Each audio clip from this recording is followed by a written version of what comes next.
Bonsoir à tous, ravi de vous retrouver dans Ça vous regarde, une heure d'infos, de débats politiques chaque soir en direct. Je suis ravi de vous retrouver. Le débat de Ça vous regarde, c'est dans quelques minutes. On en parle depuis des mois de cette COP 21. Elle a ouvert ses portes au Bourget et on va en parler ce soir. 195 pays pour sauver la planète avec beaucoup de questions et on les posera sans détour sur ce plateau avec une question la plus importante, le financement de cette transition énergétique, notamment en direction des pays pauvres et des pays émergents. On en parle dans quelques instants avec nos invités, mais d'abord dans le reste de l'actualité. Dernière étape de la tournée du pape en Afrique. Le souverain pontife a franchi ce matin un pas hautement symbolique en se rendant à la mosquée centrale de Bangui, dans le quartier du PK5, qui fut le théâtre d'atrocités pendant les massacres intercommunautaires de la fin 2013. Les abords de la mosquée sont d'ailleurs toujours le lieu d'affrontement entre des Séléka, majoritairement musulmans, et les milices chrétiennes et animistes. Casque bleu armé et police centrafricaine quadrillaient le quartier, alors que le pape a appelé à la réconciliation et clamé chrétiens et musulmans sont frères, a-t-il dit, à son arrivée à la mosquée. Ambiance toujours tendue entre Moscou et Ankara, alors que le Kremlin refuse un entretien avec le président turc. Le Premier ministre turc, lui, refuse de présenter des excuses, tout en demandant la révision des sanctions économiques adoptées à la suite de l'abattage d'un avion. C'était le 24 novembre, un chasseur bombardier russe abattu à la frontière syrienne. Ces sanctions comprennent l'interdiction des vols charters entre la Russie et la Turquie, l'interdiction aux employeurs russes d'embaucher des travailleurs turcs, ou encore l'interdiction des importations de certaines marchandises turques, selon un décret publié par le Kremlin samedi dernier. Pourquoi une victoire du FN nous inquiète? C'est ainsi que le quotidien régional La Voix du Nord a choisi de titrer sa une de ce matin, alors que les sondages annoncent bien le Front National en tête, dans le Nord, Pas-de-Calais et Picardie. Un titre qui a provoqué l'ire de Marine Le Pen, tête de liste dans la région, qui a dénoncé un engagement partisan et un soutien à la majorité sortante pour que le quotidien conserve sa subvention, a-t-elle dit. Le directeur de La Voix du Nord, Jacques Ardouin, a répondu que les positions du FN était tout simplement contraire aux valeurs que son journal, issu d'un mouvement de résistance, défend depuis la libération et qu'il continuera, dit-il, de porter haut et fort. Voilà pour le reste de l'actualité. La COP 21, on en parle tout de suite dans notre débat. On en parle depuis des mois, je vous le disais. Elle vient d'ouvrir ses portes. Elle a démarré aujourd'hui.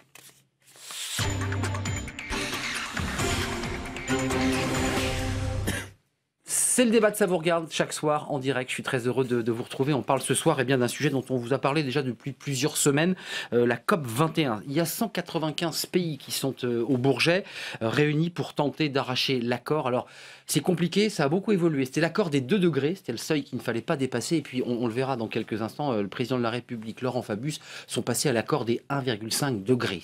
Ils ont mis la barre un peu plus haut. On va en parler dans quelques instants. Il y a les pays riches, il y a les pays pauvres, il y a les pays en développement. Et c'est un sujet évidemment majeur, avec une question: comment financer cette transition énergétique? C'est la question centrale qu'on va se poser ce soir. Il va falloir 100 milliards de dollars par an et pendant 5 ans pour modifier, financer cette transition. Ce sont des sommes évidemment colossales. Chine, Russie, États-Unis, Europe sont évidemment autour de la table. Ce sont les plus gros pollueurs. Que vont-ils faire très concrètement pour tenter de sauver notre planète? On parlera évidemment des grands de ce monde. On va parler aussi des ONG qui sont là, qui étaient à Paris ce week-end et qui sont tout autour du Bourget pour aiguillonner, faire des propositions, en tout cas faire entendre leur voix. On en parle ce soir, évidemment, à l'occasion de cette COP 21. LCP.fr, vous connaissez l'adresse, le JDD.fr qui est notre partenaire chaque soir, et je remercie les internautes, et puis #CVR. J'en profite pour saluer tous les tweetos. Delphine Batteau, bonsoir. Bonsoir. Vous êtes députée socialiste des Deux-Sèvres, ancienne ministre de l'écologie, du développement durable et de l'énergie, c'était le titre complet. On se souvient que vous étiez insurgé contre un budget qui était pas bon, et vous avez quitté le gouvernement. On vous a demandé de quitter le gouvernement. On en reparlera, peut-être la présence de lobbies puissants. Vous avez écrit ce livre pour le raconter, en quelque sorte, raconter votre parcours, Insoumise.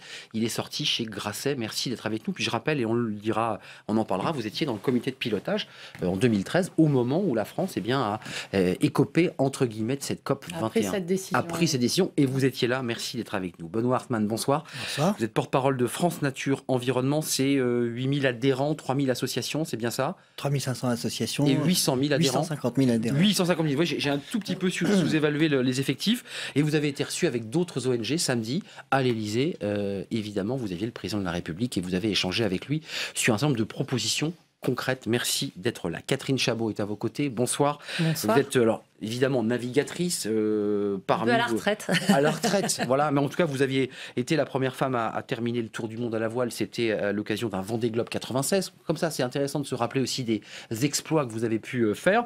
Vous avez été aussi journaliste et aujourd'hui, vous êtes très, très, très engagé pour les océans. On va longuement en parler avec cette plateforme Océan et Climat. Et puis, on parlera, je sais que ça vous tient très, très à cœur, ce Tour de France que vous avez fait il y a quelques semaines à la rencontre de tous ceux qui vivent sur le littoral.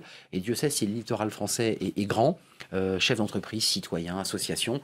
Et c'est intéressant aussi de prendre le pouls des Français qui vivent au bord de la mer. Merci d'être avec nous. Thomas Porcher, bonsoir. Bonsoir. Vous êtes économiste, professeur en marché des matières premières à Paris School of Business, je l'ai bien dit. Et je présente votre livre, c'est le dernier. C'est le déni climatique que vous avez écrit avec Henri Land. C'est un peu cette espèce de problématique étrange. On n'a jamais autant parlé de développement durable, de réchauffement climatique. Et vous dites finalement une sorte de déni dans la réalité. Il ne se passe pas grand-chose. Et on va en parler avec vous dans quelques instants. D'abord, regardez ce sujet parce que c'est pression maximale sur les épaules du président François Hollande qui depuis des mois se bat pour arracher cet accord contraignant, je dis bien contraignant, accord des 2 degrés, puis vous allez voir, on est redescendu de 0,5 degrés aujourd'hui. C'est un moment évidemment important parce qu'il y avait ce discours du président et puis évidemment le discours de tous les autres chefs de gouvernement. Ils avaient 3 minutes pour s'exprimer. Regardez ce sujet concocté par Marie Labatte. C'est une photo de famille hautement symbolique.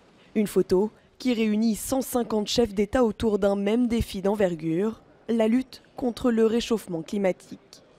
Au pupitre, François Hollande prévient, tous devront prendre des engagements clairs. Pour résoudre la crise climatique, je vous le dis franchement, les bons sentiments, les déclarations d'intention ne suffiront pas. Nous sommes au bord d'un point de rupture. Paris doit être le départ d'une profonde mutation.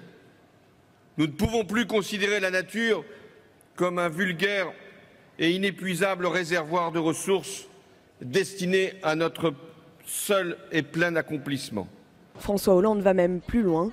1,5 degré Celsius, voilà le nouvel objectif que doivent se fixer les participants de la COP21. Nous devons dessiner une trajectoire crédible permettant de contenir le réchauffement climatique en dessous des 2 degrés Celsius ou même 1,5 degré si c'est possible. Et de conclure, le 12 décembre prochain, un accord devra être trouvé.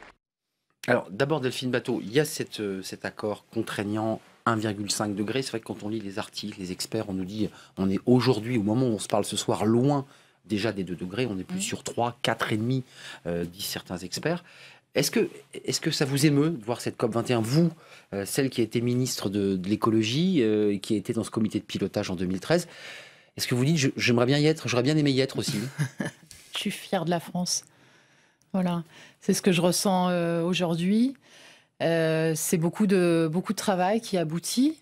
Bien sûr pour tous ceux qui ont occupé des fonctions gouvernementales, mais au-delà de ça, pour tous ceux qui sont engagés sur cette cause.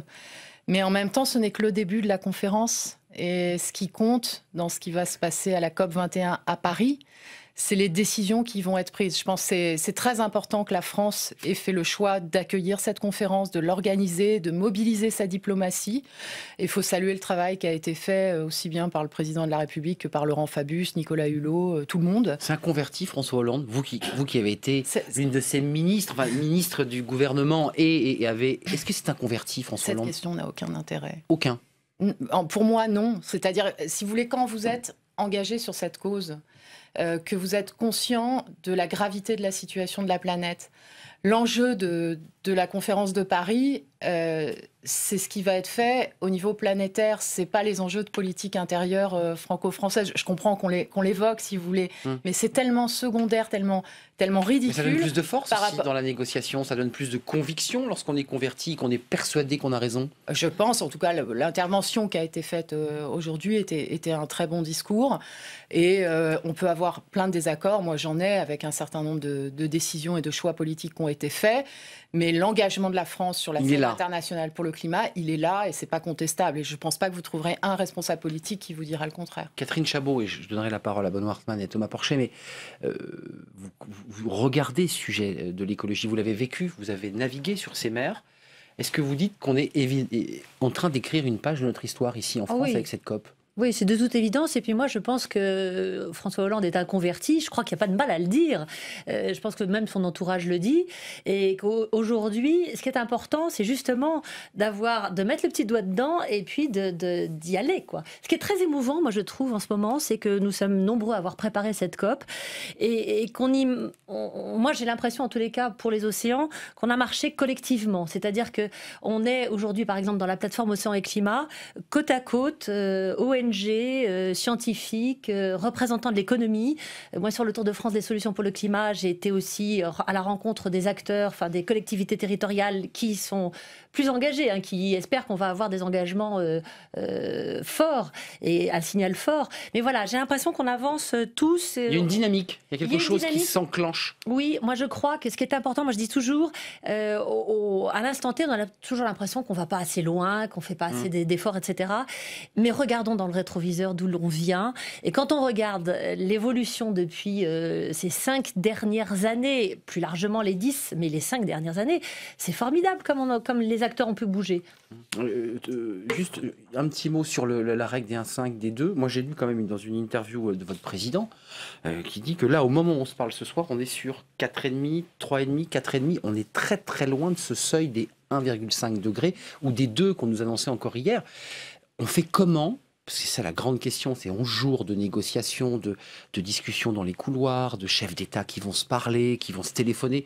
On fait comment pour passer de 4,5 degrés de réchauffement de notre planète pour arriver à 1,5 ? C'est ce qu'a évoqué François Hollande. Alors déjà, on met tout le monde autour de la table. Il faut rappeler qu'à cette COP, il y a 95% des émissions carbone du monde qui sont rassemblées.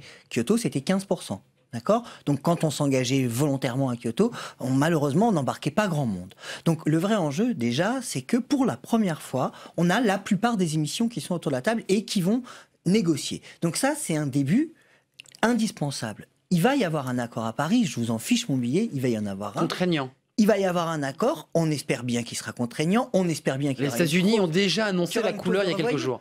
Oui, mais si les États-Unis sont extrêmement isolés parce que la Chine veut une clause de revoyure, parce que tous les autres États le veulent, c'est le principe d'une négociation. Il y a un rapport de force qui s'installe et qui embarque tout le monde. Donc vous y croyez, cette dynamique engagée par Laurent Fabius, par François Hollande, par le gouvernement ? Oui, mais les faits m'incitent à y croire. Encore une fois, il n'y a pas si longtemps, on n'avait pas les États-Unis, on n'avait pas la Chine, on n'avait pas l'Australie, on n'avait pas la Nouvelle-Zélande, on n'avait pas tous ces pays qui tout d'un coup rentrent dans la danse, le Canada, qui disent « je ne peux plus continuer comme avant et je veux absolument maintenant faire partie de ce mouvement-là ». C'est une bonne base de négociation, mais là vous avez raison, c'est que l'affiche qui a été transmise par les États nous emmène sur des niveaux qui ne sont pas acceptables. Mais au moins, enfin, on est autour de la table pour pouvoir parler ensemble. Thomas Porcher et Delphine Bateau qui voulaient réagir, mais vous êtes un peu comme ça dans l'entre-deux. C'est-à-dire qu'il y a à la fois une prise de conscience des citoyens, on en parle beaucoup, les Français sont mobilisés, et pas ceux uniquement qui vivent au bord de la mer. Et vous dites, ensuite, dans les faits, ça ne suit pas. Il y a eu des avancées, c'est clair. Là, je suis entièrement d'accord. Le discours de François Hollande était très bien et la France a toujours été un bon élève sur le climat. Même si on pourrait toujours aller plus loin, ça a quand même été toujours un bon élève. L'Europe, même globalement, à part peut-être la Pologne et le Royaume-Uni, sont quand même des bons élèves, globalement, comparé notamment aux États-Unis, qui étaient la première puissance et qui n'ont jamais été très portés là-dessus. Mais on est avec l'ensemble des contributions aujourd'hui à 3 degrés. Alors, 3 degrés. On est noyé. Après qu'on soit... la trajectoire nous a amené à 4, 5. Là, on est à 3. C'est vrai qu'on a fait un effort. Mais si on est sous l'eau, on est noyé quand même. Il faut arriver à 2, 1,5. Donc, on espère que pendant cette COP, on va arriver à ça. Mais il y a encore... on le voyait dans l'interview aujourd'hui du représentant du Canada, il dit Justin Trudeau. Le climat c'est très bien, et puis de l'autre il dit on peut pas passer à côté des sables bitumineux. Donc voilà, c'est ça pour moi le déni, c'est la différence entre les mots qui sont toujours très jolis et les actes. Et par exemple les pays de l'OCDE qui sont responsables de 2/3 du réchauffement climatique au XXe siècle ont plus de 800 plans de subvention des énergies fossiles. Donc vous voyez, ça c'est une forme d'hypocrisie climatique. Juste Thomas Porcher, je donnerai la parole à Delphine Bateau parce que j'ai noté cette petite phrase de Justin Trudeau dans Le Monde où d'ailleurs il interpelle la France, mais ça va se négocier ça dans l'espèce de B2B entre chefs d'État. Ces questions-là vont être posées ou on les pose pas? Sur le texte là, oui, c'est on parle pas trop d'énergie fossile. Voilà, sur le texte, on parle pas de ces sujets. À peu près je crois. Voilà, exactement. Donc c'est le cœur du moteur, ça. C'est le cœur du moteur. Vous voyez, on parle toujours d'argent pour pour financer la transition, l'adaptation dans les pays du Sud. On parle des 100 milliards. Et puis je vous le dis, l'ensemble des pays au niveau mondial, il y a plus de 4700 milliards de subventions aux énergies fossiles. Je vous ai vu dire non, on ne parle pas de ces sujets-là, Delphine Bateau. Le sujet dont je parlais, on ne parle pas. Justin Trudeau, on a la petite phrase. Écoutez ce qu'il dit dans une interview assez longue au Monde, puisqu'il était avec François Hollande. Il n'y a pas beaucoup de pays qui auraient trouvé 300 milliards de barils de pétrole et auraient décidé d'y renoncer, dit-il, en parlant de ces sables bitumineux. La décision d'exploiter les sables bitumineux a été prise dans les années 90. La France a fait le choix du nucléaire, un choix que le Canada n'a pas fait. Voilà ce que nous répond Justin Trudeau. Un pays riche. Un pays riche, un pays très riche, le Canada. Est-ce que c'est un peu, on est au cœur de la matrice quand on parle de ces questions d'énergie fossile? Alors, on dit à l'Australie, arrêtez de prendre du charbon. Il faut quand même rendre justice au nouveau responsable du Canada. Il veut avancer. Qui dit Canada is back, c'est-à-dire que le Canada est quand même de retour dans la négociation. Par rapport, même si évidemment la question des sables bitumineux, qui est une catastrophe écologique majeure, n'est absolument pas réglée, il y a quand même une évolution positive du Canada. Peut-être pour expliquer ce qui se passe, si on regarde les choses du point de vue de l'histoire des négociations internationales sur le climat, on a franchi effectivement un pas de géant. Les États-Unis bougent, la Chine bouge, 185 États ont pris des engagements de réduction de leurs émissions de gaz à effet de serre. Donc, il y a un pas de géant qui a été franchi. Prise de conscience mondiale, quasi mondiale. Plus qu'une prise de conscience, un début sérieux de volonté d'agir. Maintenant, le problème, c'est que si on regarde ce que nous disent les scientifiques sur l'état de la planète et l'accélération du changement climatique, c'est-à-dire qu'on est dans le scénario des prévisions les plus pessimistes, en réalité, il nous reste 5 à 10 ans pour inverser de façon assez radicale notre modèle de civilisation, notamment sur la question énergétique. Et toute la difficulté... C'est effrayant ce que vous dites. Hein. Oui, mais c'est la réalité. C'est la réalité. C'est qu'il reste... Plus tard, il sera trop tard. Plus tard, il sera trop tard. C'est pour ça qu'il y a un poids sur cette conférence de Paris. Et toute la difficulté dans laquelle on est, c'est que le fait qu'on va vers un accord est quasiment acquis. La question, ça va être, est-ce que cet accord, il va être efficace pour enrayer le dérèglement climatique? Il sera, je pense, révisable. La question, il y a aussi un débat sur le calendrier de la révision. Oui, c'est un vrai sujet. Quand on dit que ça se joue dans les 5, 10, 15 ans qui viennent, ça veut dire que, par exemple, il faut commencer à se réunir pour le réviser avant 2020. Oui, parce qu'on m'annonce, je vois des chiffres à 2025. On se dit, tiens, ça va être trop tard. Juste Catherine Chabot, un petit mot, et Benoît Hartmann, sur les océans, pour ceux qui nous regardent, parce que je le redis, vous avez navigué, mais aujourd'hui, vous écoutez, vous faites des propositions concrètes. Sur les océans, moi, je vous avais entendu il y a quelques semaines, voire quelques mois, vous disiez, la COP21 ne s'intéresse pas aux océans. Ça y est, les océans vont rentrer dans le jeu parce que c'est le puits de carbone avec la forêt le plus important. Oui, je crois qu'il faut comprendre que les réchauffements climatiques, on est déjà dedans. Enfin, il y a une chose que les gens qui nous écoutent, qui nous regardent, doivent bien comprendre qu'on est déjà dedans. Donc les océans sont l'un des marqueurs importants. L'océan s'élève déjà, pas uniquement parce que ça fond du côté du Groenland, mais aussi parce qu'il y a une dilatation. Voilà. C'est les molécules à l'intérieur de l'eau, c'est ça L'océan se réchauffe aussi, un peu en profondeur. L'océan s'acidifie parce que vous comprenez que l'océan joue un rôle formidable. Dans l'équilibre du climat, c'est 50% de la production d'oxygène de l'atmosphère. C'est le poumon bleu à côté du poumon vert que sont les forêts. Et l'océan capte et recycle, entre guillemets, 25% de nos émissions anthropiques de gaz carbonique. Donc, et ça, déjà, on le constate. Moi, je sais que sur le Tour de France des solutions pour le climat, les gens n'étaient plus uniquement dans l'atténuation, mais déjà dans l'adaptation. Parce que la mer gagne du terrain. Les anciens vous disent déjà qu'ils constatent une augmentation des phénomènes météorologiques extrêmes, ce que disent les experts du GIEC. Ils sont déjà dans l'adaptation, à faire reculer, par exemple, en Languedoc-Roussillon ou en Aquitaine. L'Aquitaine a mis au point un plan d'adaptation. La région aussi, le Nord-Pas-de-Calais, ils sont déjà dans la, on va dire, dans la phase de l'adaptation. Enfin, parce que le réchauffement est là. Les agriculteurs, les pêcheurs le constatent. Les espèces qui migrent vers le nord. Enfin, tout ça, c'est déjà du présent. On n'est pas en train de parler de l'avenir de la planète dans les 20 ans, dans les 30 ans, dans les 50 ans. C'est déjà aujourd'hui. Qui améliorent leur cépage dans le Bordelais parce que bientôt ils feront du Rioja et qu'on fera du Bordeaux en Angleterre. Enfin, c'est un peu les prévisions qu'on nous annonce. Si je peux me permettre juste d'ajouter sur les océans. Benoît Hartmann l'acidification des océans, c'est parce que les océans stockent trop de carbone. Donc, moins on stocke du carbone à terre, plus on demande un effort important à nos océans, et plus un océan s'acidifie, moins il va pouvoir finir par capter ce carbone. C'est-à-dire, je m'acidifie parce que je stocke beaucoup de carbone, et tout d'un coup, les coquilles ne peuvent plus se former, parce que c'est des coquilles qui sont avec du calcaire et que le milieu acide n'est pas favorable à leur développement. Et donc, en fait, on risque d'enrayer cette machine fantastique qui est l'océan, qui nous permet de faire les équilibres, et qui, par ailleurs, est aussi un régulateur de nos climats fantastiques, avec les courants marins, qui, si par malheur sont perturbés, ça aggrave. J'avais prévu de parler des océans plus tard, mais on a un sujet à vous montrer. Je vais vous le montrer. Comme ça, on va inverser le plan de l'émission, mais ça ne pose aucun problème. Thomas Porcher, vous vouliez intervenir sur cette question des océans.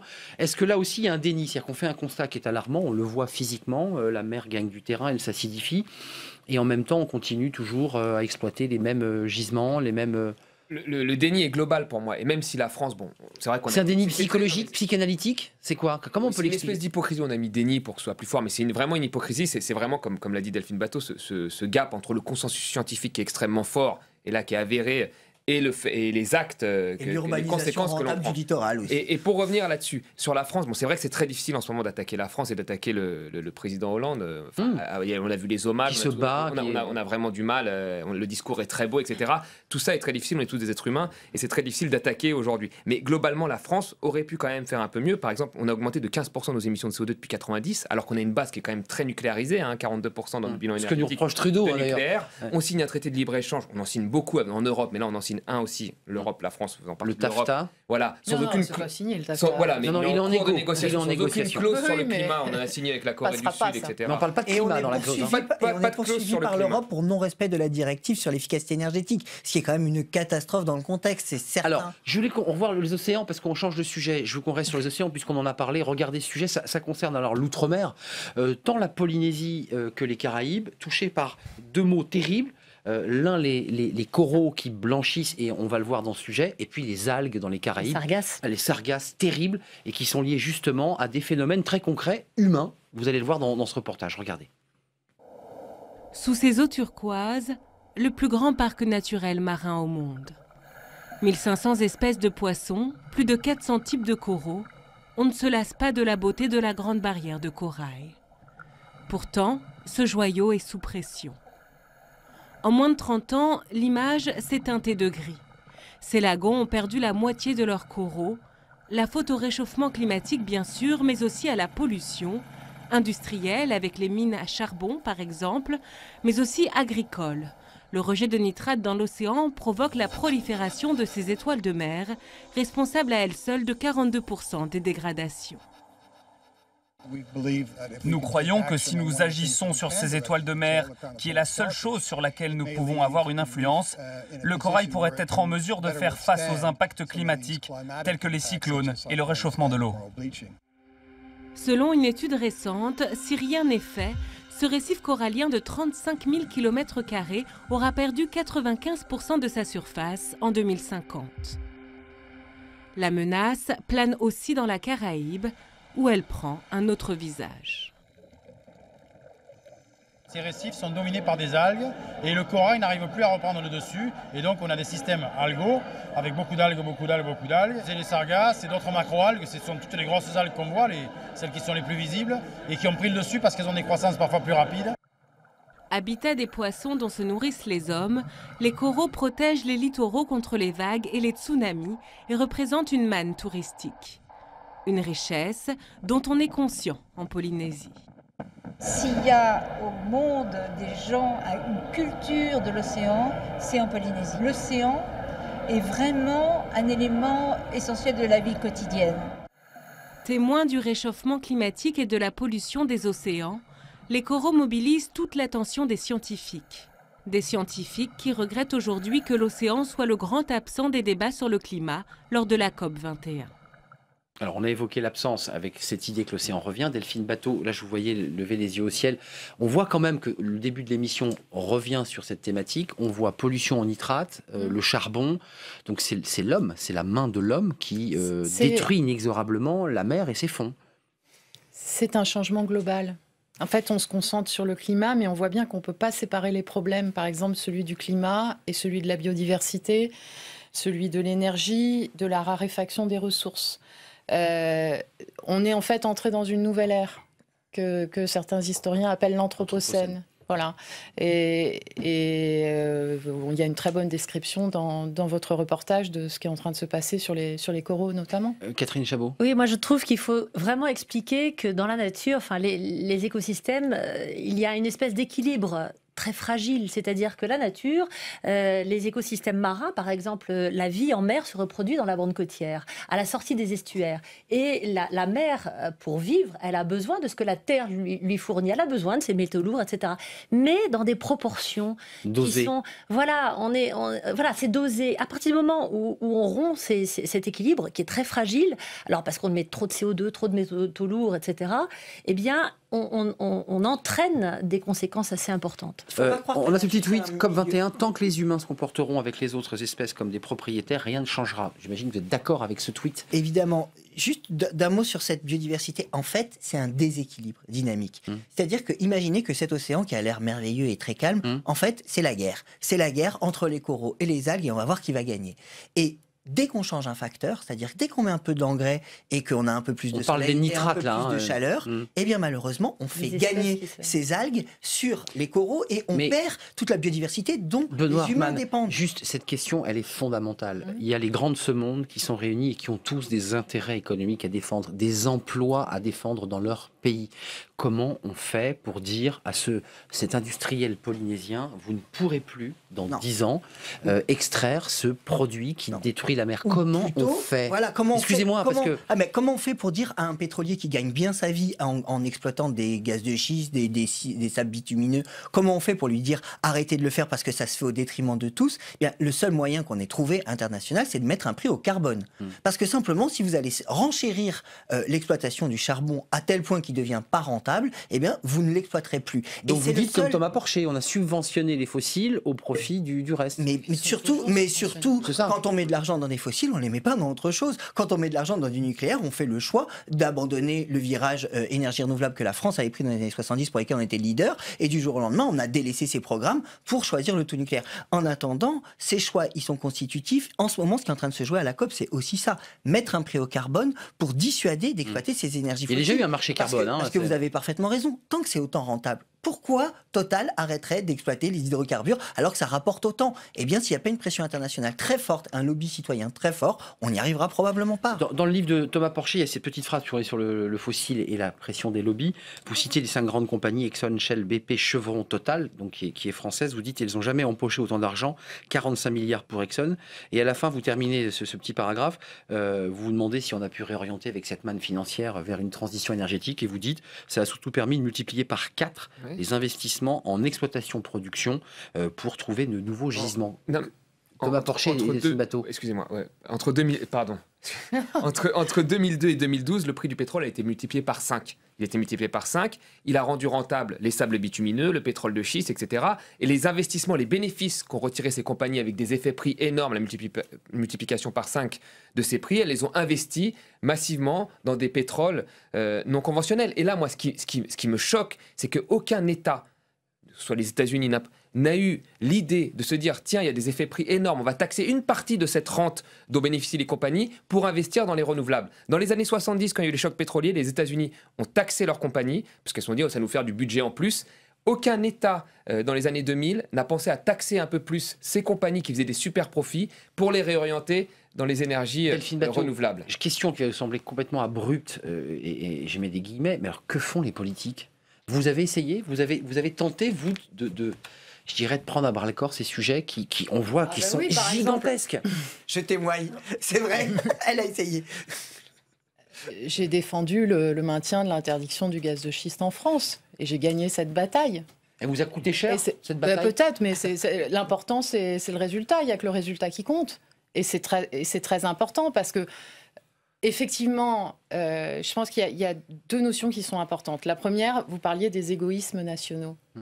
Il y a une communauté de destin planétaire. Et donc toute la question de la COP là, mais depuis des années, c'est à quel moment donné, si vous voulez, on sort un peu de la logique des égoïsmes nationaux pour se rendre compte que de toute manière, personne n'est à l'abri, tout le monde est concerné et ça ne peut pas continuer comme ça. Et on vit que sur une seule planète. Ça, c'est la première chose. La deuxième, sur le prix du carbone. En fait, il y a une occasion historique de mettre en place une taxe carbone aujourd'hui, parce que les prix du baril sont bas.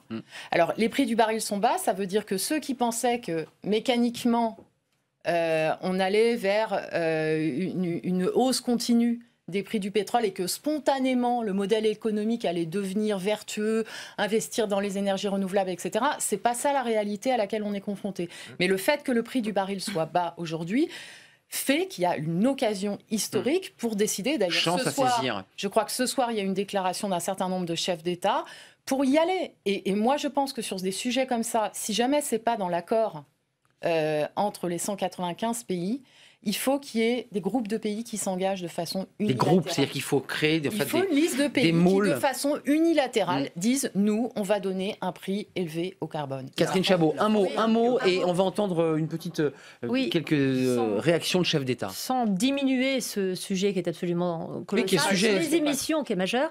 Les émissions, c'est pas le seul. Les émissions de gaz à effet de serre, c'est un peu dans tout. C'est pas uniquement dans la consommation d'énergie fossile. Enfin, ou plutôt la consommation d'énergie fossile, elle est dans tout. Elle est partout. Elle est partout. C'est-à-dire qu'il faut faire très attention parce qu'on a l'impression qu'on focalise à nous écouter uniquement les transports, habitat, agriculture, et donc. Pardon. Plastique, bien évidemment. Vêtements, donc vêtements. Donc il faut regarder dans tous les secteurs comment, à tous les échelons, du citoyen à l'État, on peut réduire ces gaz à effet de serre. Et je veux dire, là, on est en train de parler de la responsabilité des pétroliers, mais excusez-moi, on a tous une responsabilité. Moi, ma manière de consommer, la voiture que j'utilise, Vous avez le choix ou pas? Est-ce qu'on a le choix quand on est un consommateur? Mais je peux décider d'avoir... Alors, c'est compliqué aujourd'hui, peut-être, mais ça l'est de plus en plus. Aujourd'hui, c'est ciblé, il y a de plus en plus d'aides. Je ne dis pas que c'est pas difficile, mais je peux dire que je pense que ce soit du citoyen aux États, en passant par les collectivités territoriales et les entreprises, je pense qu'il y a un mouvement. Chacun doit regarder quelle est sa part du colibri. Ça suffit, ça peut suffire. En parlant du colibri, c'est aux dirigeants d'envoyer des signaux quand même. On est Thomas Porcher, c'est un débat de fond. C'est aux dirigeants d'envoyer les signaux. On a des indicateurs aujourd'hui qui ne vont pas dans le bon sens. Et ces indicateurs ont été créés par l'homme, le PIB, etc., ou la croissance économique. Aujourd'hui, il faut des indicateurs complémentaires. Vous avez on court après le PIB, mais en fait, on pollue. Et le PIB ne prend pas en compte la pollution. Si par exemple, le prix du pétrole prenait en compte justement le réchauffement climatique, il serait bien plus élevé parce qu'on ne pourrait pas prendre toutes les réserves, on doit laisser sous terre, etc. Aujourd'hui, le prix du pétrole est déterminé par l'offre et la demande de court terme uniquement. La dernière chose que je voudrais dire, c'est que sur la consommation, vous avez entièrement raison. Et là, il y a aussi, pareil, un indicateur. On compte aujourd'hui que les émissions produites. Oui. Or, il y a une grosse partie des émissions que l'on consomme. La Chine est l'atelier du monde. Nos entreprises fonctionnent là-bas et produisent dans des conditions de carbone. On délocalise notre pollution. Exactement. Et si on prenait en compte, si on mettait un indicateur supplémentaire aux émissions émises et aux émissions consommées, bah là, nos émissions, elles augmentent très fortement. Thomas Porcher, la Chine s'est trompée d'ailleurs sur ses chiffres d'émissions de gaz à effet de serre. Elle a fait une erreur d'ailleurs. Elle n'a pas donné les chiffres exacts.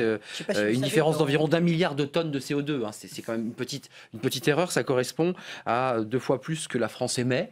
Donc, quand elle émet des chiffres, la Chine se trompe en donnant. C'est aussi un scandale. C'est compliqué de compter ces gaz à effet de serre parce qu'on l'a dit, ils prennent bien des formes et ils ont des formes très cachées dans l'agriculture, en particulier des oxydes d'azote qui sont extrêmement puissants en termes de gaz à effet de serre, le méthane aussi. Mais on calcule, on ramène tout ça à 1 tonne CO2 et on compare à ça. En revanche, on ne pourra pas se tromper longtemps puisque dans 2 ans à peu près, on met un satellite qui va nous observer et qui va observer en temps réel les émissions par pays au-dessus. Donc ça, il n'y aura plus moyen écoutez les grandes semondes, comme on les appelle depuis l'ouverture de cette COP21, et puis on va pouvoir en débattre après avec notre sentinelle qui est connecté. Écoutez, regardez. En ce jour d'ouverture de la conférence de Paris, le succès n'est pas encore acquis, mais il est à notre portée. Nous n'avons jamais affronté une épreuve comme celle-ci. Un élan politique comme celui-ci pourrait ne jamais se renouveler et jamais nous n'avons eu une si belle occasion. Vous avez entre vos mains le pouvoir d'assurer le bien-être de cette génération et des générations à venir. Je suis venu ici en personne, en tant que dirigeant de la principale économie mondiale, mais aussi en tant que second pays le plus pollueur, pour dire que les États-Unis d'Amérique reconnaissent leur rôle dans la création de ce problème et revendiquent leur responsabilité pour aider à y remédier. Voilà, second pays, vous verrez un petit tableau. D'ailleurs, effectivement, les États-Unis sont le second pays en émissions totales. Mais on a un tableau, on a regardé les chiffres parce qu'on travaille un peu. Et émissions par habitant, les États-Unis sont très, très, très loin devant. Vous le voyez, voilà, les États-Unis sont à 16,6 par habitant. C'est-à-dire que les Américains, par habitant, consomment beaucoup. Alors qu'évidemment, la Chine, en global, consomme plus. Et les États-Unis pourraient très facilement réduire leurs émissions de CO2 par tête sans toucher à leur indice de développement humain. Donc les Anglais émettent deux fois moins de CO2 par tête et ils ont quasiment la même qualité de vie et même nous. Et les émissions de la Chine s'expliquent beaucoup par notre mode de consommation. Ce qu'on évoquait. Voilà, on leur fait produire ce que nous on consomme. Juste ce petit tweet, parce que voilà, on est suivi en direct, c'est important de vous les signaler. COP21, alors si cette COP21 accouche d'une souris, l'homme deviendra un fossile bien avant les prévisions les plus optimistes. Delphine Batho, c'est ce que vous évoquez, c'est un tweet humoristique un peu effrayant. On a toujours l'impression que les scientifiques nous annoncent de mauvaises nouvelles et que les politiques courent derrière parce qu'on n'arrive pas à rattraper finalement ces prévisions. Vous avez vu l'affiche avec les dinosaures où il y a marqué il est arrivé à peu près la même chose aux dinosaures, mais eux ils s'en sont pas rendus compte. Est-ce que vous êtes, vous, en tant que citoyenne, en tant qu'actrice de ce dossier, ancienne ministre, députée, est-ce que vous êtes parfois un peu effrayée par ce qui se passe, par les incohérences du système qu'on décrit, c'est-à-dire des discussions un peu effrayantes sur le monde dans lequel on vit et les réalités de notre quotidien et la lenteur avec laquelle ça bouge? Ce qui m'effraie, c'est que quand j'étais adolescente et que j'écoutais les premières voix scientifiques qui s'exprimaient sur le changement climatique, qui ont longtemps été contestées, parce qu'il y a eu du déni, il y a eu du climato-scepticisme. C'était une prévision pour plus tard. Et j'imaginais pas, en fait, moi-même, quand vous allez à un endroit, que ce soit un endroit en France ou un endroit dans le monde, que vous y retournez quelques années après, et que vous avez ce sentiment que tout est détruit, qu'il y a des endroits où vous ne voulez même pas y retourner de peur que plus rien ne ressemble à ce que vous aviez aimé comme paysage, comme espace naturel. Oui, ça m'effraie. C'est-à-dire la vitesse à laquelle on est en quelque sorte en train de transformer la Terre en astéroïde, c'est-à-dire en une planète dans laquelle on est en train de détruire la vie. Et le problème, c'est que l'espèce humaine peut pas vivre sur une planète qui n'est pas vivante, qui deviendrait invivable. À 9 milliards, hein, on va passer de 7 à 9 milliards, c'est ça la prévision. On sera quoi, 9 milliards d'habitants en donc 2050 ça veut dire, et 80% sur le littoral. Ça veut dire qu'il y a un danger encore plus important parce qu'il y a plus d'habitants. Oui, si on ne change pas de modèle de civilisation. Vous dites civilisation, vous dites quoi, Catherine Chabot? Parce que dans votre tour de France, il y a quand même des chefs d'entreprise que vous avez rencontrés, des gens qui sont sur le terrain. Ils vous disent quoi? Ils vous disent, nous, on a plein d'idées, on est prêt à développer plein de choses, mais sauf qu'il faut qu'on nous laisse faire ces choses et qu'on les laisse pas faire. Oui. Là, on est passé des nations, avec vous, Catherine Chabot, à des choses qui sont finalement voilà, de terrain, de concret, et ils vous disent ça. C'est vrai que nous, on a rencontré les entreprises et les collectivités territoriales qui s'engagent. Et eux, ils nous disent, d'abord on leur a demandé si c'était bénéfique pour leur entreprise. Oui, ils créent des emplois, oui, c'est bénéfique pour leur entreprise. En revanche, la vraie difficulté qu'ils ont, et moi je la connais bien cette difficulté, puisqu'avec un projet que je porte de transition écologique, énergétique avec un voilier du futur, c'est les normes, c'est l'administratif, ils demandent tous le droit à l'expérimentation. C'est-à-dire qu'aujourd'hui, mettre en œuvre des éco-innovations qui vont permettre de rentrer vraiment dans cette transition écologique. Et on sent que les gens y aspirent. Tous ceux qu'on a rencontrés, ils sont dans la transition. Ils croient à cet avenir. Mais alors, il faut être passionné, il faut être engagé, il faut être... increvable. Voilà, increvable parce que vous avez... Alors que ça devrait être simple. Parce que ça devrait être simple. Alors, le signal fort, ils attendent effectivement des signaux très forts de nos dirigeants, justement pour faciliter, pour mettre de l'huile dans les rouges. En fait, ce qui nous manque, puisque la COP pour moi est un formidable accélérateur justement d'engagement des citoyens, des entreprises, des collectivités territoriales et des États, eh bien, il faut malgré tout regarder partout comment on peut faciliter. Il faudrait un monsieur facilitateur. Alors, c'est le prix du carbone. C'est de toute évidence le prix du carbone. C'est le droit en France à l'expérimentation, parce que cette problématique que j'évoque, elle est très française quand même. Prix du carbone, j'ai lu l'interview du Premier ministre indien relatée dans les colonnes du Monde qui dit, attendez, mais il faut une justice climatique, nous dit cet homme. C'est le Premier ministre indien. L'Inde s'engage beaucoup sur le solaire, notamment. C'est un pays en développement, très peuplé. Il a raison ou pas? Parce qu'on n'a pas encore évoqué le financement entre le Nord et le Sud, c'est-à-dire les riches et les pays pauvres qui, eux, disent, nous, on est prêts à faire l'effort, mais vous êtes goinfré pendant 50 ans et nous, on ne pourrait pas se développer. Vous êtes responsable du réchauffement actuel et nous, on voudrait prendre le même modèle de développement que vous, simplement à 7 milliards avec le modèle occidental, il faut 3 planètes et donc on ne sait pas faire.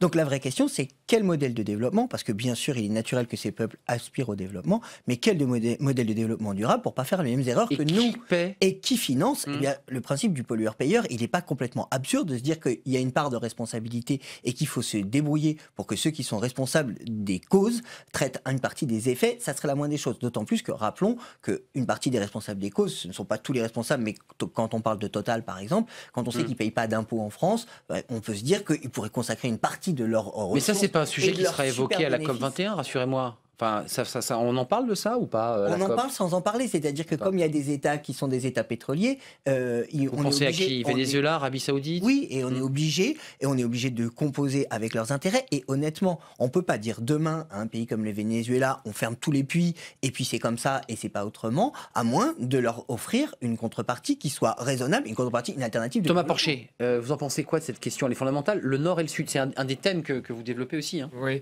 Déjà sur le prix du carbone, je pense que le prix du carbone, ça ne doit pas être une fin en soi.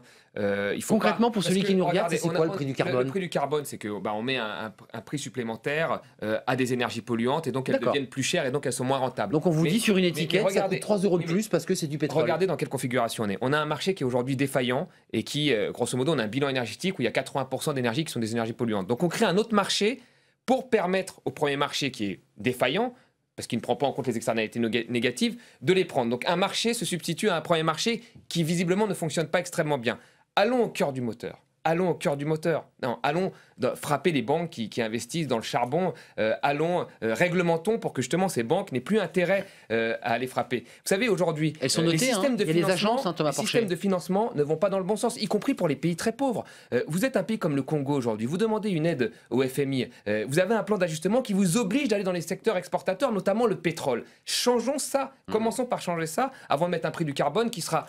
Pour certains, d'ailleurs c'est ce que veulent certains, identique pour les États-Unis qui sont développés et le Mali qui ne sont pas développés. Inégalitaire. On marche sur la tête. Il faut un prix du carbone qui soit équitable et progressif. Et moi je pensais même, j'avais écrit un article avec un membre du GIEC qui a été publié, qui disait qu'il fallait que ce soit même relié à un indice de développement humain. C'est très intéressant ce que dit Thomas Porcher parce qu'il met les pieds dans le plat sur les banques. Effectivement, la question des banques. Moi j'ai vu qu'il y avait quand même des agences de notation qui aujourd'hui travaillaient sur l'éthique, le développement durable. Ça marche pas? Ou est-ce que les banques aujourd'hui jouent un jeu dangereux, Delphine Batho, en aidant, en favorisant des investissements vers le charbon, vers le fossile?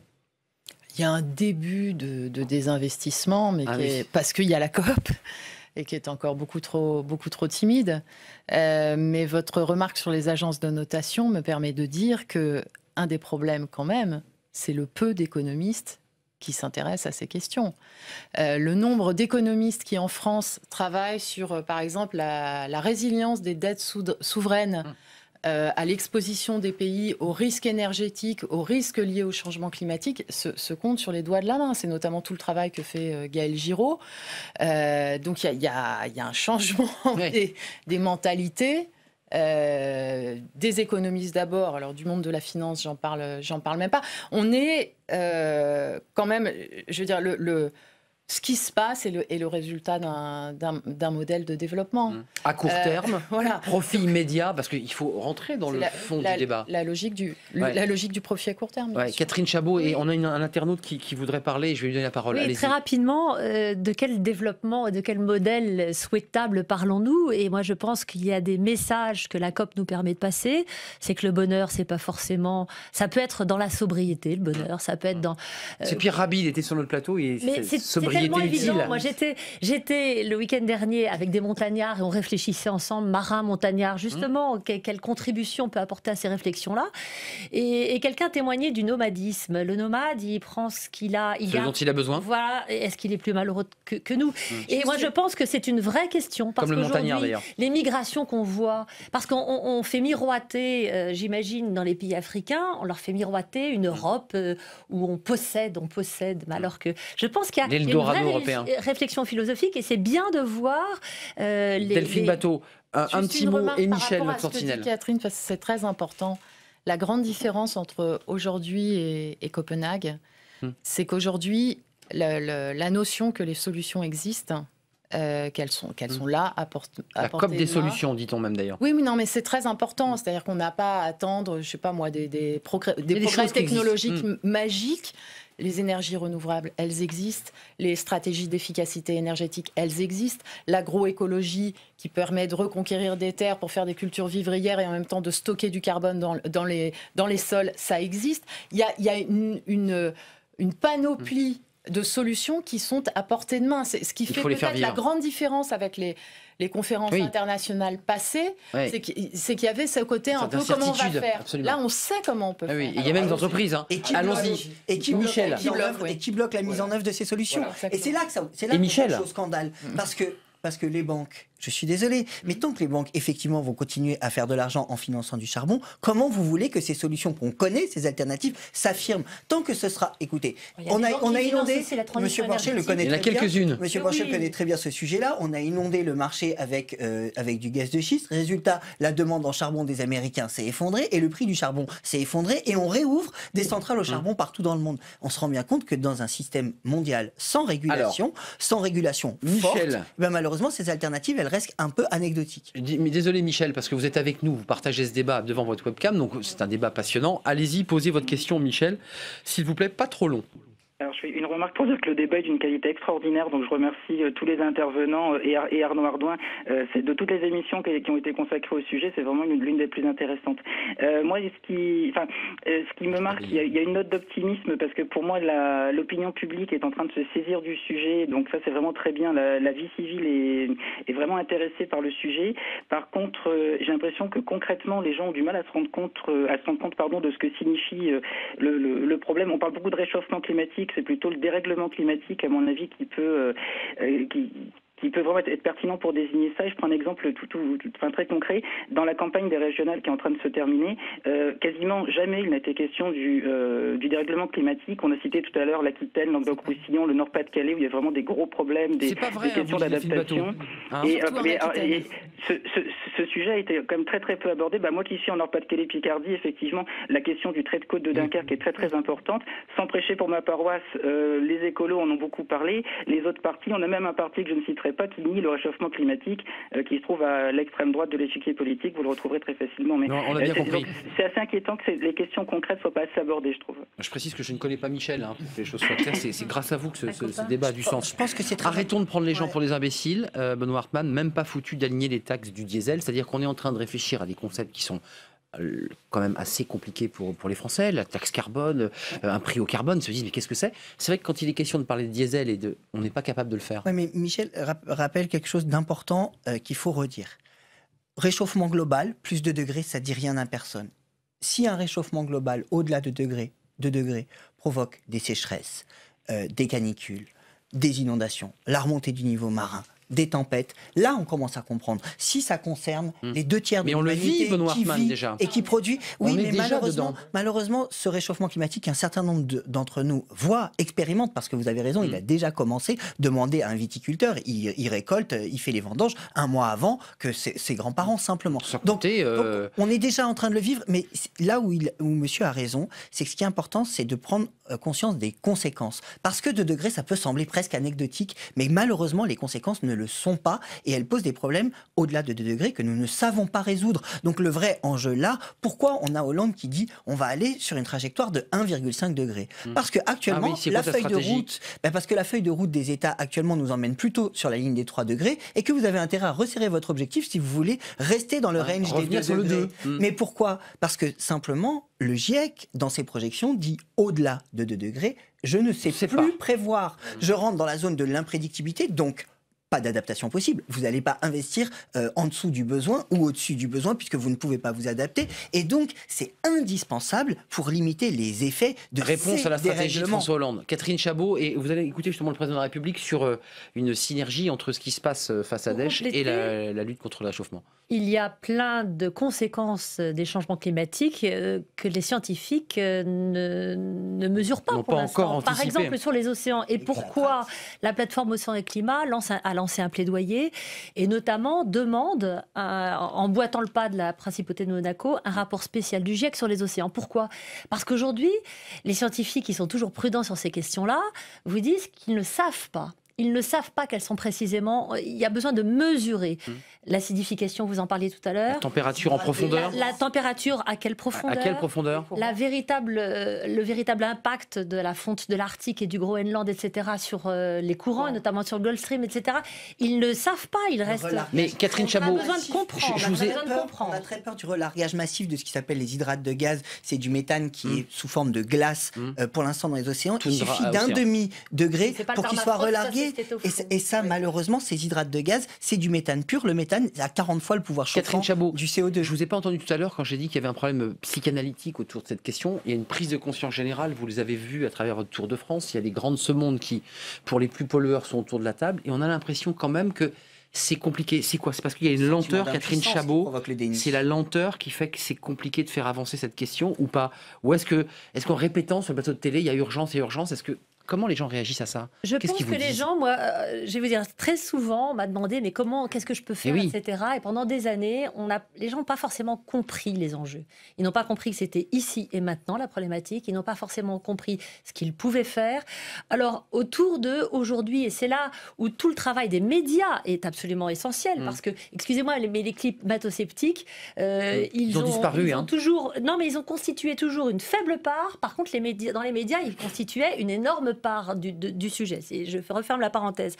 Donc les gens commencent à comprendre parce qu'on s'est intéressé aux solutions. Moi, ça fait 10 ans que je dis il faut qu'on parle des solutions. Il faut comprendre. Du concret. Il faut comprendre. Ce que fait la COP d'ailleurs. Voilà, à quoi peut ressembler cette transition énergétique, ce monde d'après, etc. Ils veulent conscientiser les choses. Oui, et là, aujourd'hui, on comprend que de consommer éventuellement la production agricole de proximité, etc., c'est bon pour nous. Ça a du sens. Je pense ça a du sens. Il y a quelque chose d'enviable. Il faut donner envie. C'est ça le principe. Écoutez juste François Hollande, parce que sinon on n'aura pas le temps et le débat va se poursuivre. Écoutez ce qu'il a dit avec cette question, parce que c'est vrai que cette COP21, elle s'inscrit dans un contexte très particulier. Il y a eu le marathon diplomatique la semaine dernière du président Hollande pour convaincre les chefs d'État de faire une coalition. Et puis il y a cette COP21. Écoutez ce qu'a dit le président François Hollande. Je n'oppose pas la lutte contre le terrorisme à la lutte contre le réchauffement climatique. Ce sont 2 grands défis mondiaux que nous devons relever, parce que nous devons laisser à nos enfants davantage qu'un monde libéré de la terreur. Nous leur devons une planète préservée des catastrophes, une planète viable. Alors, il faut conscientiser et donc donner des solutions, et ça c'est un autre argument que j'ai lu à plusieurs reprises dans la bouche de Laurent Fabius, qui est lui aussi très engagé sur cette question.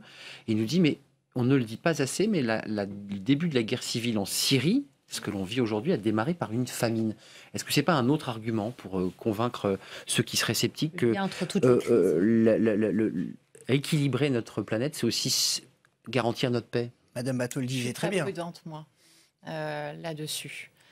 Le premier responsable de la déstabilisation de la Syrie, c'est Bachar el-Assad. Oui, il ne faut pas affaiblir sa responsabilité. Donc, que le dérèglement climatique soit un facteur de déstabilisation supplémentaire, une menace pour la paix supplémentaire dans le monde, oui. Mais je n'aime pas trop la façon dont on cherche à tout prix à relier les 2 sujets. Il faut agir contre le terrorisme de façon déterminée. Il faut agir contre le dérèglement climatique.